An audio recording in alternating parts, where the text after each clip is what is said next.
මරදාන අද කොළඹ වාණිජ කේන්ද්‍රස්ථානයක්. මේ ප්‍රදේශය පැවතුනේ පිටකොටුවෙන් ඈත්වුණු නිස්කලංක වටපිටාවකයි. මේ නිසා නිවාස මෙන්ම රංගශාලා, සිනමාහල්, පාසල් සහිත පෙදෙසක් ලෙස මරදාන ප්‍රකටව තිබුණා.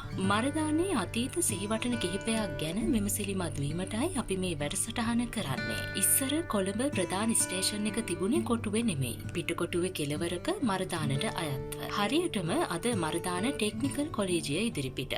එය කොළඹ අත්‍යන්ත හෙවත් පර්යන්ත දුම්රිය පොළ ලෙසයි හැඳින්වුණේ. දුම්රිය මාර්ගය එතනින් අවසන් වුණා.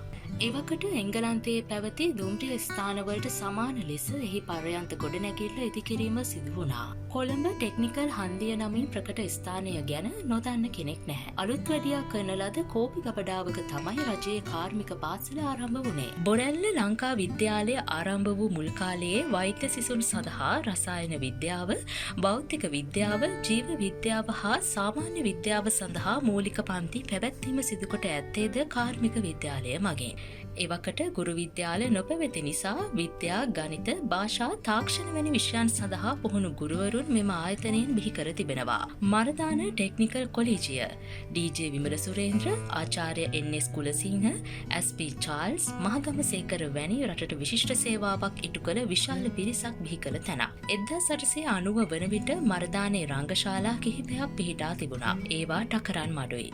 වොරික් මේජර් නම් ඉංග්‍රීසි ජාතිකයා සතුව මරදාන හන්දියේ පැවිලියන් පැලස් නමින් තවත් කුඩා සිනමාහලක් පැවතුණා. ලංකාවට පැමිණි ඉන්දියාවේ මදාන් චිත්‍රපට සමාගම මේ ටකරන් මඩු සිනමාහල මිලදී ගත්තා.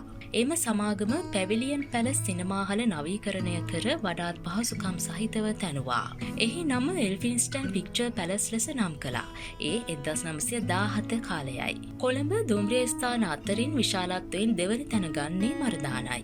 එය 1889 වන විටත් ඉදිකර තිබුණු බව මිනින්දෝරු සිතියම් වලින් පැහැදිලි වෙනවා. එවකට එහි තිබී ඇත්තේ දැවයින් සකස් කළ කුඩා ගොඩනැගිල්ලක්.